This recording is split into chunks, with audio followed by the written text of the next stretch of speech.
ఆ రోజు సాధారణ రోజు కాదు. దేవుడు ఏలియాను పరలోకానికి తీసుకుపోయే రోజు. ఆ సమయం దగ్గర పడుతుంది. ఆ రోజు ప్రవక్త అయిన ఏలియా తన శిష్యుడైన ఎలీషాను వెంటబెట్టుకుని యొర్దాను నది దగ్గరకు వెళ్లారు. యొర్దాను నది పెద్దగా ప్రవహిస్తుంది. దాన్ని చూసిన ప్రజలు వీరు ఎలా దాటుతారు అని చూస్తూ ఉన్నారు. అప్పుడు ఏలియా తన పైవస్త్రం తీసి మడతపెట్టి ఆ వస్త్రంతో నదిని కొట్టగానే అద్భుతం జరిగింది.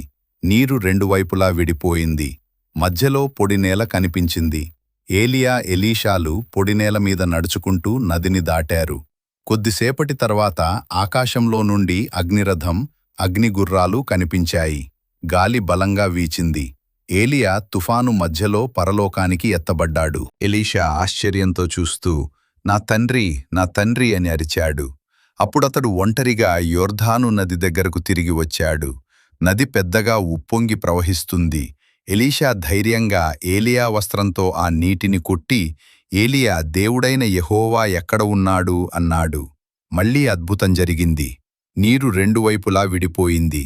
ఎలీషా కూడా పొడినేల మీద నడిచి దాటిపోయాడు. అది చూసిన ప్రజలు, ఏలియా మీద ఉన్న దేవుని శక్తి ఇప్పుడు ఎలీషాపై ఉంది అన్నారు. ఈ భాగం ద్వారా మనం ఏం నేర్చుకుంటున్నామంటే, దేవుడు ఒకరిని వాడుకోవడం ఆపితే ఇంకొకరిని సిద్ధం చేస్తాడని. దేవుడు శక్తివంతుడు, మనమంటే ప్రేమ కలిగినవాడు. ఈ వీడియో నచ్చితే తప్పకుండా లైక్ చేయండి. మరిన్ని వీడియోల కోసం మన ఛానల్ని సబ్స్క్రైబ్ చేయండి.